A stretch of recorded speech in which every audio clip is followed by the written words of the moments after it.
Good morning here. This is, we're finishing up Extreme Ownership. Today is October 12th, 2022, and we're finishing chapters 10, 11, and 12, which are the titles Leading Up and Down the Chain of Command. Chapter 11 is Decisiveness and Uncertainty, and chapter 12 is Dichotomy of Leadership. So we'll go ahead and get started with chapter 10. I'll read some quotes, and we'll open up with some questions also. So, chapter 10, Leading Up and Down the Chain of Command, which I thought was really interesting, we have page 230. As a leader employing extreme ownership, if your team isn't doing what you need them to do, you have to look at yourself. Rather than blame them for not seeing the strategic picture, you must figure out a way to better communicate it to them in terms that are simple, clear, and concise so that they understand. This is what leading down the chain of command is all about. Leadership, page 235. Leadership doesn't just flow down the chain of command, but up as well, he said. We have to own everything in our world. That's what extreme ownership is all about. Also on 235, instead of blaming others, instead of complaining about the boss's questions, I had to take ownership of the problem and lead. This included the leaders about me in our chain of command. We need to look at ourselves and see what we can do better. 237, leading up the chain takes much more savvy and skill than leading down the chain. Leading up, the leader cannot fall back on his or her positional authority. Instead, the subordinate leader must use influence, experience, knowledge, communication, and maintain the highest professionalism. 237, one of the most important jobs of any leader is to support your own boss, your immediate leadership. And that's an interesting one there. Last one here, page 238. The major factors to be aware of when leading up and down the chain of command are these. Number one, take responsibility for leading everyone in your world, subordinates and superiors alike. Two, if someone isn't doing what you need them to do, look in the mirror first and determine what you can do better to enable this. And number three, don't ask your leader what you should do, tell them what you are going to do. And so that leads into the questions here for that chapter, which is, why is leading up the chain as important as leading down the chain of command? And what do you think about the three major factors to be aware of when leading up and down the chain of command? What is the hardest for you to do? Let's see this way. I mean, I think leading up the chain of command is important because if you think about like the person above you is just going to be as ignorant as you are, so it's like, they're not perfect. They don't have everything figured out just like you. And the person below you is the exact same way as you are and as your bosses. So I feel like if you lead up the chain of command, it just benefits everybody. And you do have to do it a certain way. You can't be disrespectful about it. But like I'm talking to Joe about like a certain technique, I'll ask his opinion on it. And if he's never seen it, then it's something he adds into his game. Like the other day, we were drilling something that he'd never seen before. And I showed him the video and we started drilling it. And he's like, this might be a huge part of my game. Right? Versus going up to Joe and being like, hey, you need to start doing this. He'll be like, what are you talking about, dude? Like, I'm a world-class competitor. I'm not going to listen to some random blue belt telling me what to do. But I think that leading up the chain of command is very, very important just to make everyone better. Because if you don't lead up and you only lead down, like the person who's making you better, it can't make you even better with your help, So that's kind of what I think. What do you want to get anything? Yeah, sure. I kind of feel like I can touch upon two things with this. I feel like the first thing you can touch upon is you always hear the saying that you learn a lot from teaching. Mm-hmm. And that's from your student doing something you didn't think was, but maybe it wasn't so, normal. They did something outside the box and you're like, oh, I'm learning from that. And then when your student comes up to you and asks you about how they did that, you're both kind of in the unknown in that situation. You're both learning from each other in there. They kind of game it out together for jiu-jitsu, I guess. But for more business, I guess the business side of it, there are situations where everyone doesn't know what's happening. Yep. So that's just life, man. No one knows what's happening. Yeah, like whether it's your business is going to a new venture. So even the people who have been there for 30 years, they still don't know what this new venture is. So you as the subordinate and your subordinates, if you have subordinates as well, are all new in this field, so everyone can help each other in that regard. So leading up, maybe someone in the pawn, I don't want to say pawn, I'm trying to use chess as an example. Yeah. So maybe like one of the pawns found out something that the rook didn't know, and the palm was able to help the rook get better, and everyone eventually could become, that queen or whatever it was. So I feel like that is another really, I guess, important reason why leading up is very useful. Well, I think that for me, the big distinction is that, it can be lonely at the top in terms of leadership, but there's always someone above you. Mm-hmm. I mean, and you can take that to any context. Like you're always working for someone. And so one of the things I found really interesting was that one of the most important jobs of any leader is to support your own boss. So support the mission, the strategic goals, but also recognizing that you are helping them look good by helping them with the mission. Yeah. And so when we take on that responsibility, you do have to be, aware of egos, because you can control your own ego, but you can't control other people's ego. Mm-hmm. So it's always there's a way of doing it in a tactful way, and also recognizing that, like you said, nobody knows it all. So, and oftentimes as you get higher in the ranks of jobs or positions in the corporate world, they remove themselves from some of the day-to-day stuff. Mm-hmm. And so if new things come into play, they might not be the best suited to deal with it. So helping them to learn and upgrade their own knowledge is really critical, and doing it in a respectful way. That's where that whole leadership comes into play. And if you really are taking ownership, they appreciate that, because you are being the one, number one is take responsibility for leading everyone in your world. Mm-hmm. That's up and down and lateral, really. So anyone that you have influence or around, you have the ability to have a positive impact on them by taking responsibility. Mm-hmm. No one likes the person that blames everybody. Yeah. We all know that. We all feel that. So when you say, "Hey, the buck stops with me. I'm sorry, but I'm gonna help this situation move along," that's how you get real improvement. Mm-hmm. The second part of that was the 3 factors that we have to be aware of, and what is the hardest for you, and that goes back to take responsibility for everyone, subordinates and superiors alike. If someone isn't doing what you need to do, look in the mirror. So that's kind of your ego check. And then don't ask your leader what you should do, but tell them. This is I think number 3 is critical too. Yeah. I think number 2 is my hardest one, because like you're saying, that ego thing, like I'm a very patient guy when it comes to like teaching and taking criticism from my superiors as well. But a lot of the time it's hard for me to know what I'm doing wrong without first like self-evaluating.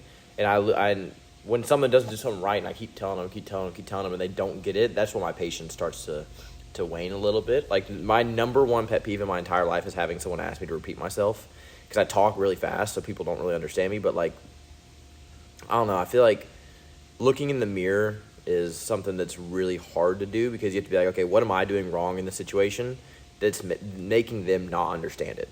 And a lot of times, when I realize that, it's not even impatience with them, it's impatience with myself. I'm like, why can I not word this like the right way to convey this to them? I would say that the easiest one I have is number 3, like don't ask really what you should do, tell them what you're going to do, because I'm just a very like, what I say I'm going to do it, like no matter what. Like when I told you, I'm like, hey, I'm going to train full time, like I'm going to train full time. But it's having the patience with myself and with other people in, throughout even training or even teaching, to be able to convey certain ideas to them and be able to have the patience, even if they don't get it, even if they're, ignorant and they don't want to listen to me. Be like, okay, I told you this, maybe in 3 months you'll come back to me and you'll hear what I'm saying. And I can't imagine how Joe feels about that with me, because I just never listen to anything he says. Because he'll be like, keep your frames up, and I'll lose a match because I got passed, and I was like, what did I do wrong? He's like, keep your frames up. I'm like, just tell me something different, man. I don't want to hear that. But that number 2 is definitely what I struggle with the most. Now I would probably have to agree with number 2. I feel like the thing about number 2 in general is this is kind of where, as we mentioned earlier, it's where ego comes in a lot. No one likes being wrong. No one likes admitting they're wrong, because a lot of people, whether they think it or involuntarily think it, it's showing weakness. Mm-hmm. And people don't like showing weakness as people start balling up and start wanting to push everyone away, because they don't want anyone to see them in that weak position. So when people are forced to look in the mirror and see what they did wrong, or if they did something wrong, it gets them scared. It kind of brings them to like this unknown situation where they don't know what's happening or why they did why they did wrong. They really have to start thinking about it. And I mean, for myself, I don't personally mind being wrong. However, I still hate being wrong. Yeah. Like, it also depends on what I'm doing. Like, I won't lie to you. I don't mind being wrong at all in jiu-jitsu because that just means I'm going to get better. Yeah. But I hate being wrong when it comes to things outside of that. Yeah. Like whether it's work, whether it's just something else that is, whether it's professional or something I should know really well. Like you're an expertise in that. Yeah. Like bring it back to the nerd stuff. Like some of the stuff I've done for a very long time. Yep. And when I get something wrong, I'm like, I shouldn't have got that wrong. Yep. Like I think, I'm pretty sure I mentioned this to either you. I don't know if I mentioned this to you, but I was actually ranked number 1 in Titanfall. Yeah, he was. I was ranked number 1 in Titanfall. Yeah. So when I messed up, I was like, I shouldn't have done that. I am literally the best person ranked right now. Yeah. There's no reason for me not to be doing good right now. The Gordon Ryan of Titanfall, baby. Damn. Titanfall 1. So way back when. Yeah, that was a long time ago. Yeah. So when I mess things up and stuff, I get to my quote unquote professional field, I feel a lot more pressure and a lot worse than if I mess something up in, I guess, jiu-jitsu, because I feel like I'm just never going to be perfect in jiu-jitsu, so I don't mind messing up in that. But when I am in those better positions, like, I don't like messing up, but so I think that's the hardest for me. So this is a good time to relate jiu-jitsu to the rest of our world, right? Yeah. Because I agree, jiu-jitsu is always You're always messing up. learning because you're messing up. Yeah. And it's that win or learn mentality that as we go through, the process of learning, we recognize that. And in the real world, we have this, expectation that we have to be perfect all the time. And in reality, it's not ever like that. And some of the people that take ownership and some of the people that admit that they made mistakes or that are willing to make mistakes are the people that grow the most out in the business world or in whatever. Particularly if you're an entrepreneur or any other venture where you're kind of in charge of your whole destiny, you can get handcuffed by the fear of failing when you don't even take a step. It's like you have to put yourself out there to recognize where you can learn and grow. It's funny you say that because I'm the exact opposite, because I'm such a diehard martial artist that if I get anything wrong in jiu-jitsu, I've lost plenty of sleep over getting submitted or getting my guard passed in a certain way to where I'll watch an hour of footage just to try to figure out what I did wrong. But if I make a mistake in the quote unquote real world, I just do not care. I'm like, okay, it's whatever. But the moment I get triangled, my world's over. I'm like, God, I train every single day. How'd this happen to me? But it's I feel like it's beneficial for me because in the inverse, I can just take life so, I wouldn't say not seriously, but with a sense of gesture and weightlessness. Yeah. To where I don't, my car could break down on the highway, and as long as I don't have to go to training, I'll be like, man, I can just chill out on the highway for a second, I guess. It's not that big of a deal. Or if I make a mistake, outside I said something wrong to a friend, I can easily just be like, oh yeah, that was 100% my fault. We all make mistakes, but then I make a mistake in the training room, I just lose it. I don't know. I'm the exact opposite of that. That's interesting. Yeah. And so we can all learn from those moments, right? And so, and I love how Joe just keeps, drumming that beat of you're gonna not be good at things that you try new. And so it really takes away the fear of okay, I'm not good anymore. Yeah. We have this sense that we're on this path of getting better, and then you have these dips, but those dips are required because it actually is where you grow. Yep. That's the mental part where you grow. I think physically you can grow from that, but I think mentally is where if you can pull yourself out of that fog and then you rise up. The other day, I've been doing private lessons with a student. He was not having a good time in classes. When you have those 3 weeks where everyone is just murdering you and you're this shouldn't be happening to me. He's like, man, I don't know. I feel like I'm just not getting any better. And I was like, hey man, just stick with it. And I told him the same thing Joe said, just stick with it, just keep trying it. And every time you fail, just know that's one step getting you closer. And then I convinced him to come to training that night, and he hit everything that he'd been working in that night, and I'd never seen a person happier. And so I think it's a mental obstacle when you're in that dip, and if you can overcome that mentally, then you rise physically. And I think that's just with life too. Yeah. If you can get over your mental hurdles, then you can rise physically. And I feel like a lot of people could benefit from that in jiu-jitsu is the physical hardship makes all the mental hardship so much easier. If you have someone simulating murder on you, a lot of your anxieties are going to go away. It's pretty easy. That's how I feel.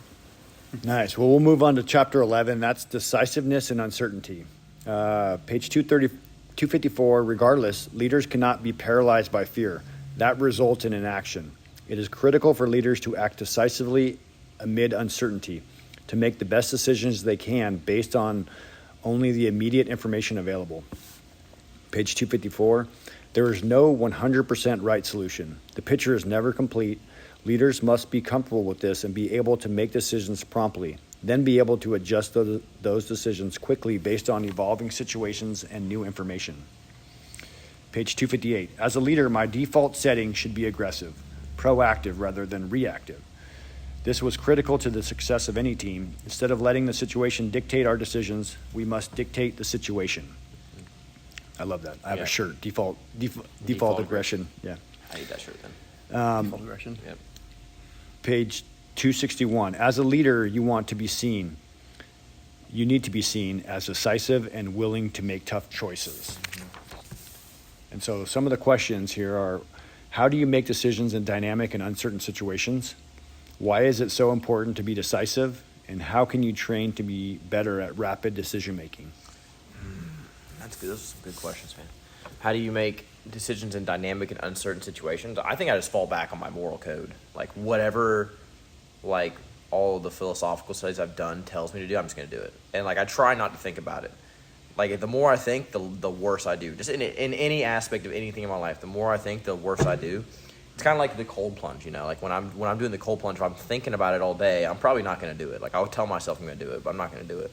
But it's like when I'm up here and I'm just walking around, I turn the music on, I set the timer, and I just get in without even like it's almost like I convince myself I'm not even going to do it. Yeah. And I just do it. And I think that's like how you have to make decisions. You just have to be able to make them, right? And I think it's important to be decisive in life because there's a quote from Les Brown that I say a lot. It's better to be prepared for an opportunity and not have one present itself than to have an opportunity and not be prepared for it. And so I feel like in any situation, even if you're decisive in the wrong way, you'll still learn from it. Like it's like in jiu-jitsu. Like Joe knows the same techniques that pretty much everyone else does, but the reason he's so good is he's decisive whenever something happens. Like he doesn't even have to think about, oh, I'm going to do this move next. He knows in his heart like the move he's going to do. He doesn't even know he's doing it. Yeah. And so that's like, I think this is very relatable to jiu-jitsu because you have to make decisive decisions very fast. Like in the heat of a roll, you may have half a millisecond to make the right choice or else you're going to get armbarred. And like you can't think about it. You just have to rely on your previous failures to tell you what to do. It's like yesterday I almost got caught in an armbar, but I knew that like after being caught in that armbar like 17 million times, I need to rip my arm out as fast as I can. That way I can posture and get back to my guard passing. And that's the entirety of jiu-jitsu is who's the most decisive in which situation and who's decisive in the right way. And I think this goes into the third point, like how can you train to be a rapid decision maker is just make more rapid decisions even if they're going to be wrong. Like there have been plenty of times where I've made a rapid decision that I thought was correct and it was just the worst thing that I could have possibly done. But like the way I think about things, if I make a bad decision, I still made a decision nonetheless. Like a bad decision is better than no decision.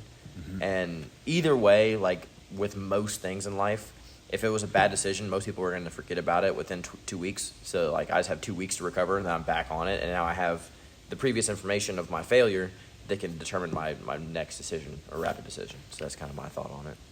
Yeah, so I'd say, maybe I should start with this one. So for how do you make decisions in dynamic and uncertain situations, I similarly, if I'm in a situation I don't know about, similar to you, I do try to bring my moral compass to it, but I also try to gather as much information I can before making a decision, because the outcome will most likely be affected by what I choose. So I want to make sure I do it correctly, but also in a, times of the essence manner, because I don't want to be given in a certain situation today and give you the answer next year. Yeah. Because that's going to be useless by then. I want at most, maybe like a day or two. Yeah. And then I guess if you're going into more, rapid decision making for question 3, or I guess just the point of rapid decision is, I would probably just fall straight on the moral code there, and whichever feels best and feels the most right in that situation, I would do. Now, for why is it important to be decisive is, I think being decisive, can make you a better person, because you just aren't pushing stuff off. When you're not decisive, it's usually, how do I want to word that? It comes from lack of faith in yourself, and you're not choosing right away because you don't think you can do it based on your first response in your head, which I think is a lot of problems in jiu-jitsu. It's fear. Yeah. It's fear. And they talk about that. The leaders can't be paralyzed by fear, and there's big decisions, life and death decisions, oftentimes with this kind of stuff, and other fields of work. There's life and death decisions, and so making a decision, it has a lot of consequences. But you also have to make the decision, and that's where the leadership comes into play. Is that ultimately, are we going to be proactive or reactive? And it's similar to jiu-jitsu. It's like someone that's default aggressive or is offensive and trying to push the pace. You can be offensive even in a bad spot.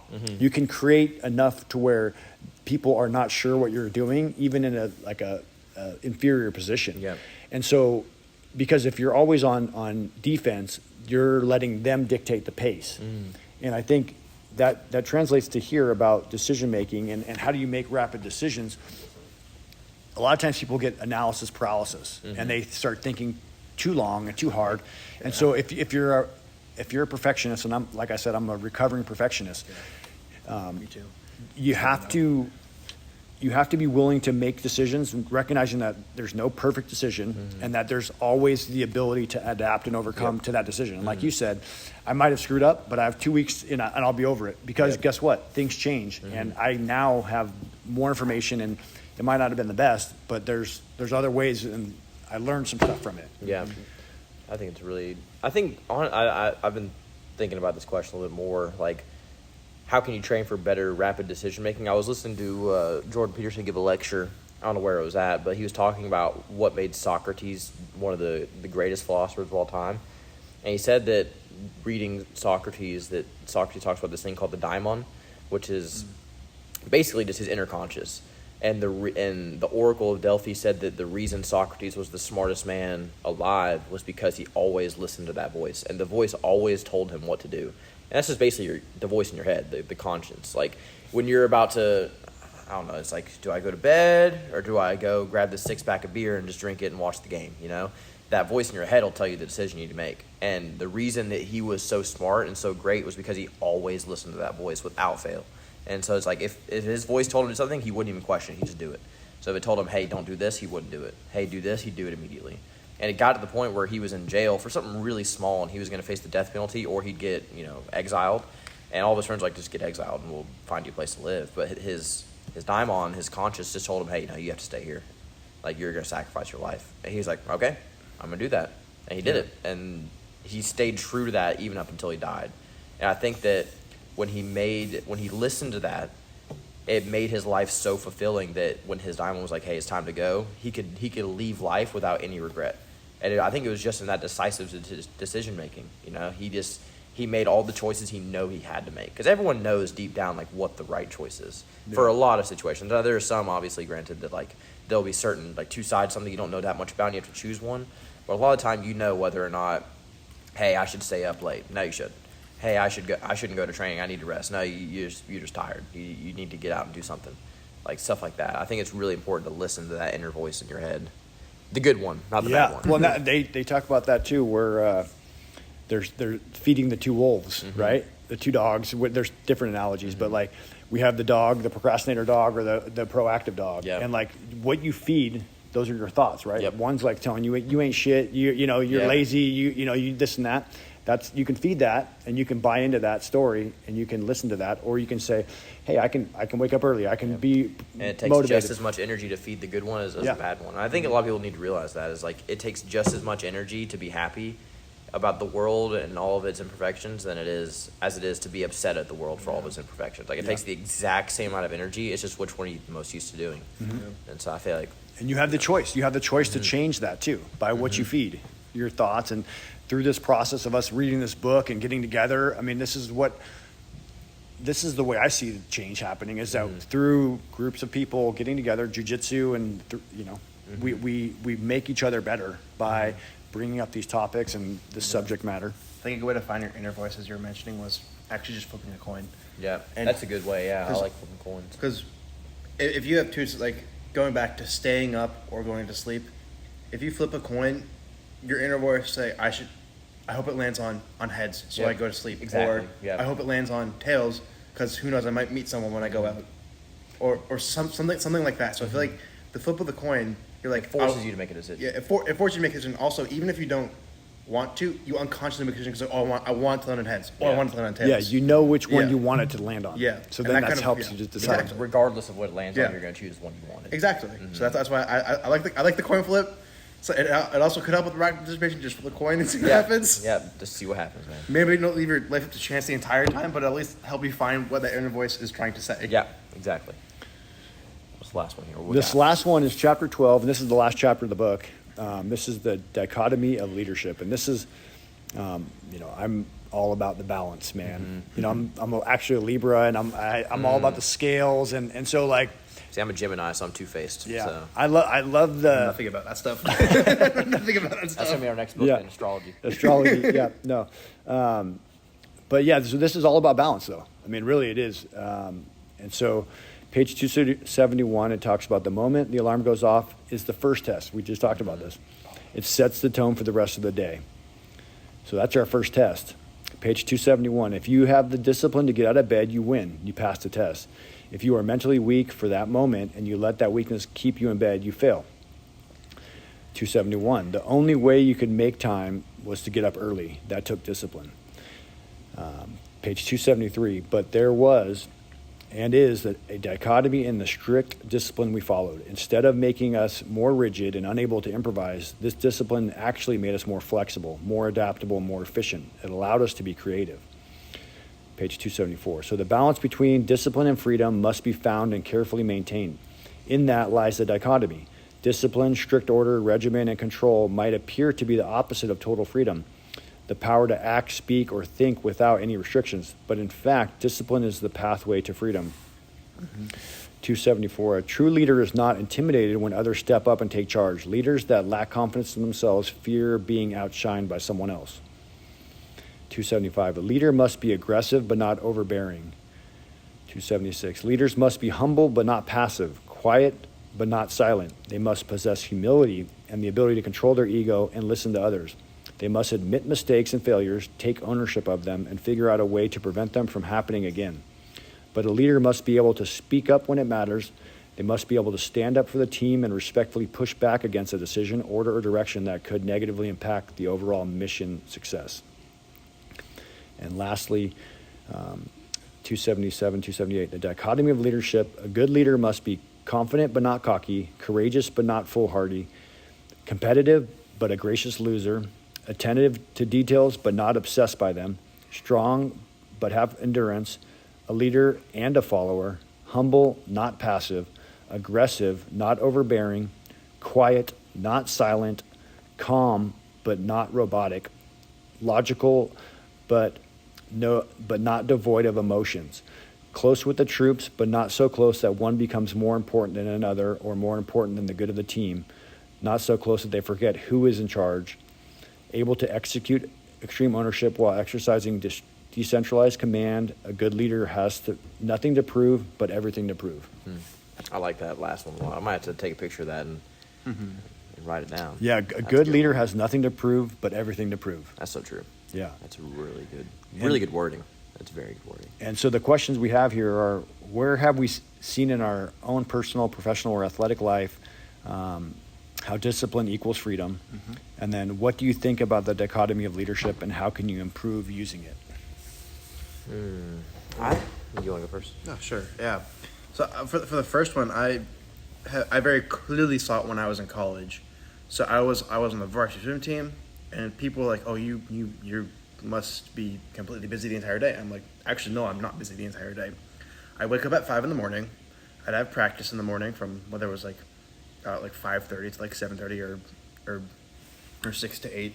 Then after that, I would go to the like the dry land portion, so weightlifting or whatever it is. And then after that, I would do all of my homework in the morning. Then after I do my homework, I go to my classes. But after my classes ended at 2 or 3, my entire afternoon was free. I had friends. I had people doing homework. I had friends who were doing homework. Well, I was free to do whatever I wanted. And usually those evenings, I ended up actually going to jiu-jitsu because I wanted to. Mm-hmm. But I had, because of my discipline of waking up at 5 in the morning every single day, or whenever I had morning practices, or I guess I woke up that morning anyways because I wanted to get my homework done in the morning, my entire afternoon was completely free. I could do whatever. The second that bell, I don't really know bells, but the second that bell rung, I was free the entire rest of the day. I could do whatever I wanted. I could drive to Timbuktu if I wanted to.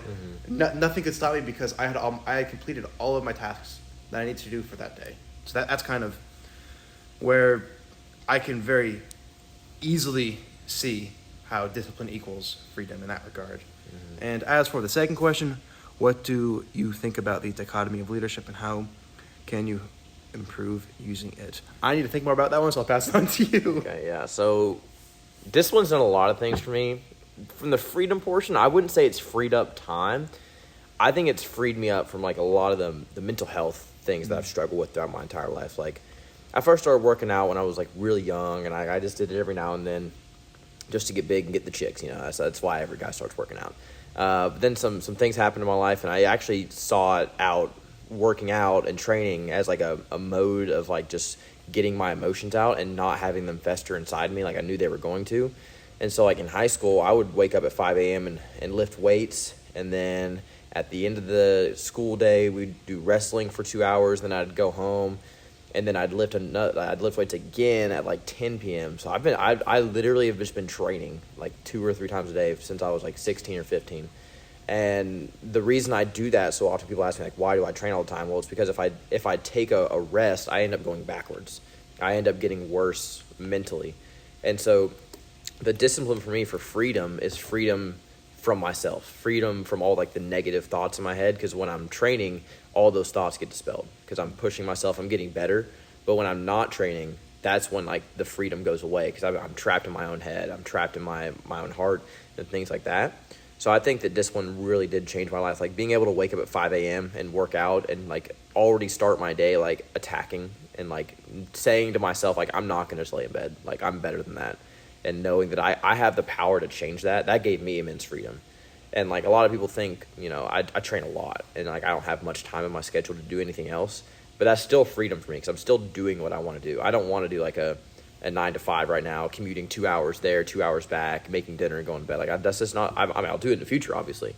I can't do it forever, but this is something I don't want to do right now. And I think that for me is freedom from like the negative and opening myself up to the positive parts. And the last question, how can I improve using it? Definitely balance. I'm not a very balanced person at all. Like I said, I train all day long, and that's the freedom that I have. But sometimes I'm a little too free. If I skip a lot of things out to train. Like if my friend's like, hey, you want to hang out and grab a beer real quick? Like with the fights are on tonight, I'm like, I got to be in bed by 10 because I'm waking up at 5 in the morning. Yeah. And like that, there's something to be said about that. Like, to be able to say like, hey, no, I'm grinding like it, but you also got to enjoy life. You also got to be able to go out with your family, go on a walk, and not be waking up at 5 a.m. every single day just because you feel like if you don't, you're going to go insane. Like What makes you insane, discipline can also make you insane. Yeah. It can make you to where you have no freedom. You're so disciplined with your time that you have no time, no freedom. So I think like you were saying, the balance portion of that is probably the most important thing. Like in all of life is balancing everything. Comes from leadership is you want to be too far one way. Exactly. Yeah. And either one of those, right? Like, I think what stuck out in this chapter for me was making time. And there's some people that accomplish an insane amount of stuff in a day. Your dad. Yeah, but my dad. Yeah, my dad. Your dad. I can name lots of like people that I've worked with and or been around, and it's like we all have 24 hours in a day, but somehow they do. 50. They do. That's for real, dude. And so, and it's not only because they're disciplined with their time. They're disciplined with their time management. They are where they say they will be when they say they will be, and then they're done with what they're going to do when they say they're going to be done with it, and they move on to the next thing, and they schedule that out, and that takes a ton of discipline because we have so many conflicting things for our attention, particularly the phones and decisiveness social media and our families in a good way. But having structure there, I think waking up early for me has been really, really important because you can create space before your kids wake up and before mom, dad, and then the whole day just starts in that trajectory. Yeah. Versus creating some space for, meditation and reflection and goal setting and all of these things, and also getting a good workout in early in the morning. You start the day off in a really positive way. For me, again, the dichotomy of leadership is where it's all at. Yeah. You have to, I like this quote too, everything in moderation, including moderation. Yes. So sometimes it's time to be extreme, and maybe that's, you're in this phase of extremely training, and maybe some things are slightly out of balance. So everything in moderation, including moderation. Sometimes you have to, have the ice cream. Yeah. Sometimes you have to, you have to allow yourself to be a human. Exactly. You can't be robotic and only do exactly what you think you need to do. Yeah, because then you're just not a human being. I was listening to Jordan Peterson again, bringing it back to him. He was like, if making decisions about the betterment of yourself was so easy, then everyone would do it. It'd be like, okay, I'm going to wake up at 5 a.m., you do it. I'm going to eat this, you do it. Then you're just a robot. That decisiveness of decision and that balance is what makes you a human being. One of my main goals for this month, October, was to give myself at least one day a week where I just do whatever I want. And today's gonna be that day for me, so I'm not gonna train at all. I'm gonna go take a walk, read a book, and really just be able to sit down with myself, because I'm moving around so much that I don't have time to really sit with myself, and that's the main thing I'm trying to improve. But that takes discipline to do too. It takes discipline to be undisciplined sometimes. Especially to create space to be undisciplined. You schedule your undisciplined time. Yeah. And so that creating that space creates that creates creative outlet. So you can now go inward and try to reflect on where you want to go. If you're always go, particularly in mindless stuff, a lot of people don't have the best habits and they don't have the best ways of accomplishing things. And so I've been in that where you just are doing the grind, but it's the wrong grind. You're like, why am I in this grind? Probably my favorite quote of all time is, all work and no play makes Jack a dull boy. That's my favorite quote, because it's you can do all the disciplined work, but you might not be free. You might be doing all the disciplined work for somebody else, and you might be living the dream of someone else, but you think that you're disciplined. So it's you really have to know if the discipline you're doing is the right one for you. And that's why I like jiu-jitsu, because it's the right one for me. It literally is a discipline, a martial arts discipline, and it makes me a free person. It makes me free in a way that I feel I can protect myself. There's nothing that can make someone more confident than knowing when you walk in a room, no one's gonna be able to beat you up. No one's gonna be able to take your family away from you. I tell that to people, and I don't think people who train really understand the feeling that is. To be able just to walk with your chest up, that's freedom. That's not being afraid of anything. I don't need a gun. I don't need a knife. It's good to have one. Don't get me wrong. You should definitely have one, especially in certain areas. But that level of freedom that comes from that confidence of just being able to, even after a year of jiu-jitsu, you'll be able to handle 99% of the population, no matter how big they are. And that's the level of freedom from that. I think I found myself kind of in a similar situation to you were talking about scheduling time.